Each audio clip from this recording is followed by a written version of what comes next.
Hari ini 13 November 2024, as usual teman-teman, kita kembali membahas Gold XAUUSD, pair kecintaan semua warga Indonesia dari Sabang sampai Merauke ya.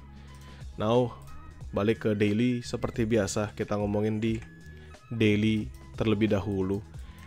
Apakah ada yang menarik di dailynya? Tentu kalau teman-teman lihat ini sudah masuk masa downtrend sebenarnya ya. Kenapa masuk masa downtrend? Karena kalian bisa ngeliat di sini ya, low, high, higher low, higher high, higher low. Ternyata yang kebentuk selanjutnya adalah lower high dengan lower low sebenarnya. Walaupun nggak usah kita ngeliat dari ujung ke ujung, ini adalah equal lows. Ya, equal lows. Masih setara dia.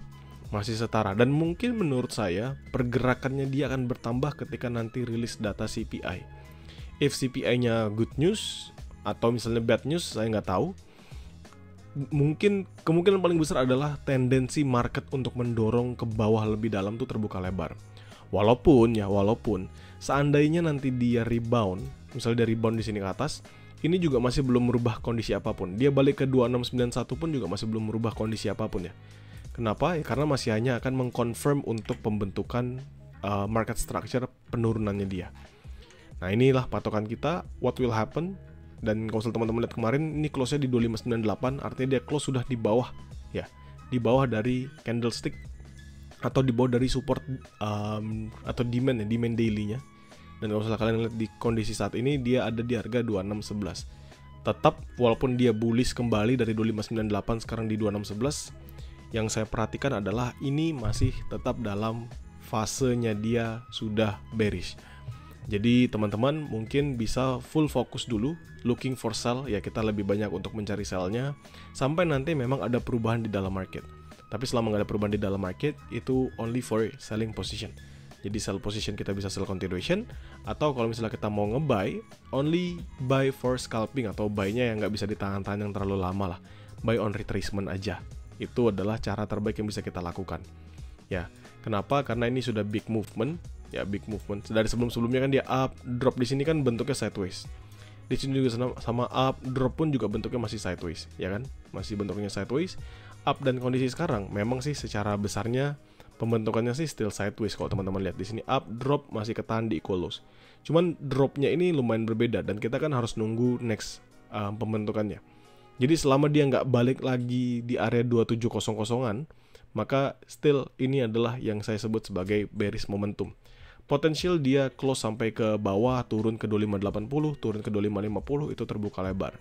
Jadi target saya mungkin dalam beberapa waktu ini, baik di minggu ini sampai minggu depan, saya punya pandangan dia masih akan cukup tertekan ke area 2500-an kembali. Ya. Dan ya, tapi kan ini saya belum lihat data CPI ya. Semoga data CPI-nya ternyata juga mendorong nih untuk adanya volume atau liquidity agar mereka melanjutkan penurunannya dari gold itu sendiri.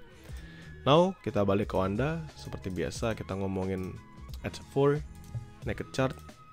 Dari pembentukan naked chart-nya, teman-teman bisa ngeliat ya. Kalau misalnya kita ngomongin dalam level yang ada di sini, selalu dia drop, 2 candlestick up, dia drop lagi, baru candlestick up ketahan. Nah, ini udah mulai nampak ada base yang bagus nih teman-teman. Kenapa? Karena dia selalu strong untuk tidak break lebih bawah daripada area tersebut. Berbeda dengan daerah di sini. Ini kan sama juga sebenarnya. Dia nggak berhasil break, dia up. Ketika dia retest pertama kali di H4, dia hancurin di area sebelumnya kan. Dia clean traffic, drop signifikan. Artinya apa? Area sebelumnya sudah dihabisin, udah dimakan lewat. Nggak ada lagi potensial untuk buy position. Dan next candlestick-nya drop, di sini baru dia bullish lagi, dia drop, hajar lagi sekarang. No possibilities.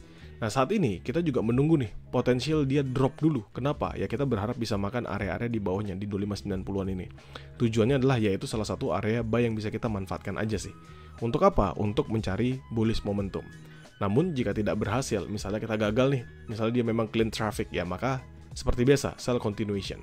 Kenapa? Karena setiap kali dia drop dengan signifikan satu clean traffic, misalnya di sini, atau misalnya di sini deh, clean traffic sekali dia drop. Next candlestick-nya H4 pun juga sama, sekali dia drop. This level, clean traffic, sekali dia drop, next candlestick-nya juga clean traffic, satu kali drop, turun. Jadi kalau nanti dia masih makan sampai 2590, dia hajar sampai bawahnya, ya, sampai di bawahnya dia still dropping with strong momentum, maka kita bisa sell continuation. Itu di H4-nya teman-teman ya. Nah, kita ngomongin dia satu area trade yang kita jalankan. Saya akan hapus beberapa dulu, biar teman-teman nggak pusing, nggak repot, nggak nggak bingung ya dengan zone-zone yang ada. Ini adalah pembentukan yang terjadi saat ini di XAUUSD, itu dulu. Itu yang paling penting. Kalau misalnya kita ngomongin berdasarkan line, this is the level yang kita ngomongin di XAUUSD. Ini kan area teratasnya, lalu ini area terbawahnya di sini. Dan saat ini dia berhasil break, teman-teman bisa ngeliat ya. Kalau misalnya kita ngomongin basically dalam pembentukan yang terjadi aja, dia berhasil break with momentum nih di sini.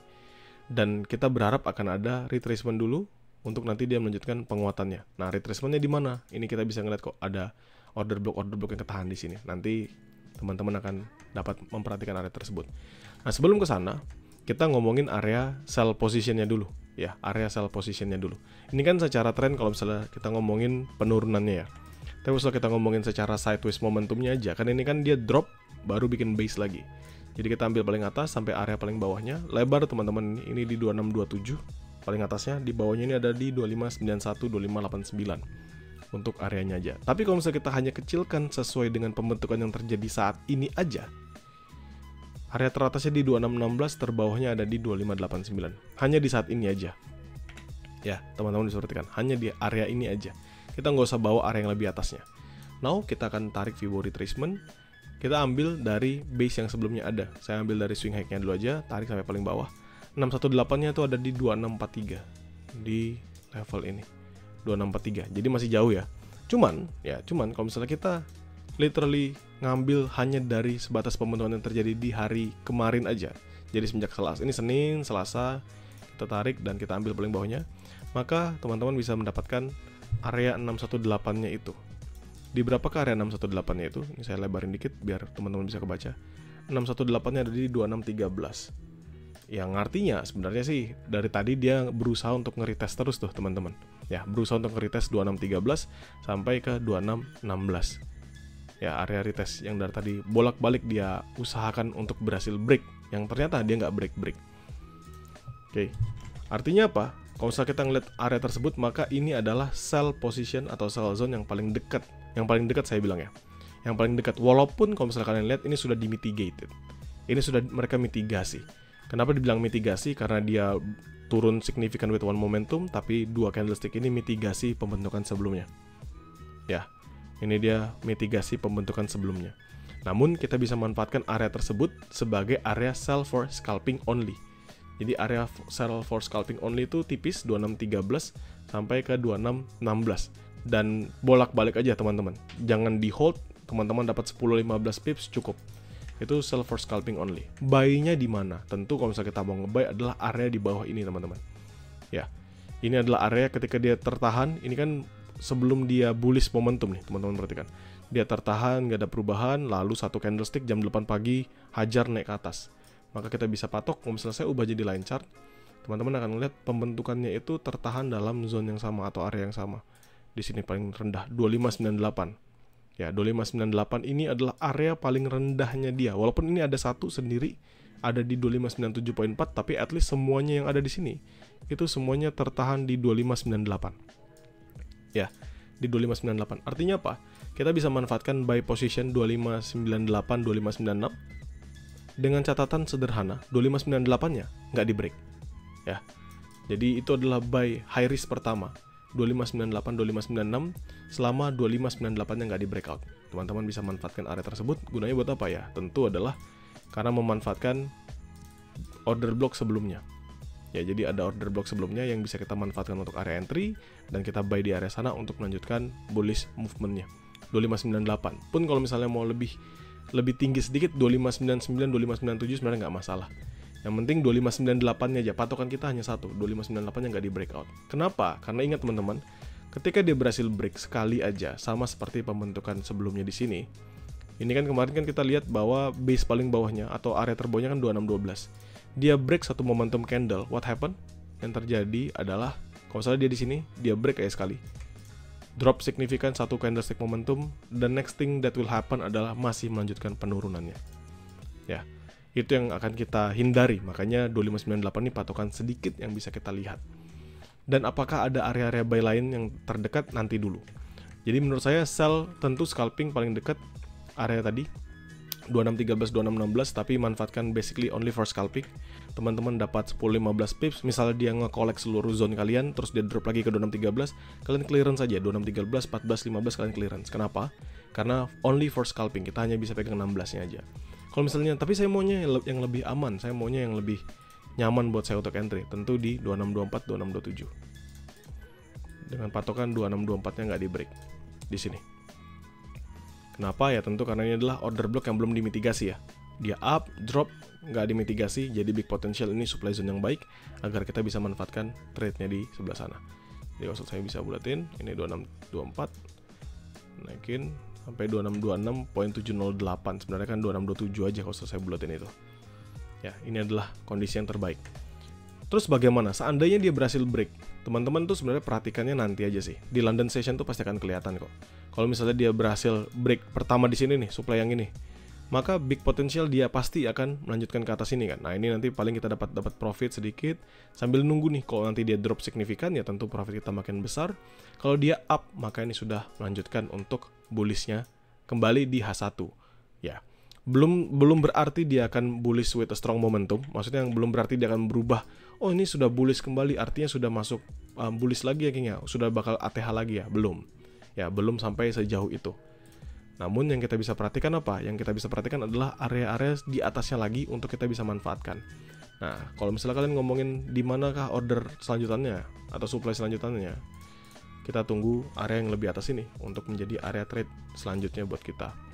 Ini lebar, lumayan lebar teman-teman, ada di 2666 sampai ke 2674, lumayan lebar. Jadi paling saya punya kondisi seandainya dia berhasil break on this level, big potential dia akan ngejar terus menerus sampai ke titik di atas sana, which is di blokan di sini.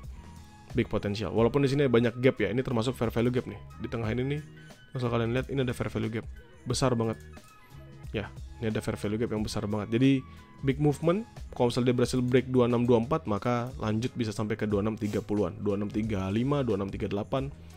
Dan let's see what will happen. Cuma menurut saya harusnya sih nggak ada perubahan yang signifikan ya, karena akan nunggu data CPI di hari ini. Pun kalau misalnya dia bergerak, masih akan bergerak dalam momentum sideways-nya. Dan ingat ya, only buy continuation atau sell continuation ketika dia berhasil confirm break untuk zonanya. Sideways minor di sini, kalau sideways majornya kita besarkan sampai di sebelah sini. Dia break 2624 with a strong momentum, focus on buy continuation. Setiap kali dia drop dikasih 2626, 2624, buy for continuation.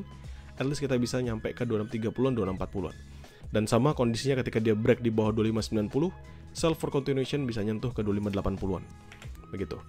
Nothing to be worry about bagi teman-teman yang follow atau yang sudah ikut dalam Grow Count, grup pribadinya saya. Saya pasti akan share mappingan ini kepada kalian biar kalian juga tetap bisa entry walaupun kalian lagi sedang sibuk. Untuk teman-teman yang di publik, nanti teman-teman tetap bisa menonton video ini yang saya akan upload ya.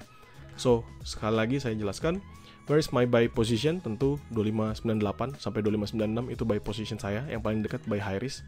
Kalau misalnya kita ngomongin low risknya atau misalnya medium risknya di mana, jauh teman-teman. Saya ngincarnya 2580-an terus di sini. 2587, 85 bahkan sampai ke 2570-an.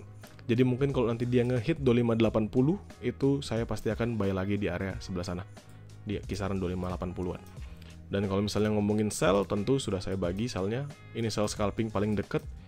Jadi manfaatkan basically secara scalping. Kalian ngerti cara trade scalping. Kalau kalian nggak terbiasa trade scalping, mending nggak usah. Kalian tunggu aja sellnya mungkin di 2624, 2626. Lalu nextnya di 66 di atas ini. Kenapa? Karena seandainya dia berhasil break aja ini kan kalau kita tarik sampai paling atasnya aja, dia berhasil break with a strong momentum. Ini kan sudah sebenarnya triple bottom ya. Bottom, triple bottom confirm untuk melanjutkan penguatannya. Oke. Cuman menurut saya saya masih nggak ada perubahan seperti kemarin. Dorongan seller itu masih akan jauh lebih kuat teman-teman. Dorongan dari sellernya ya masih akan jauh lebih kuat.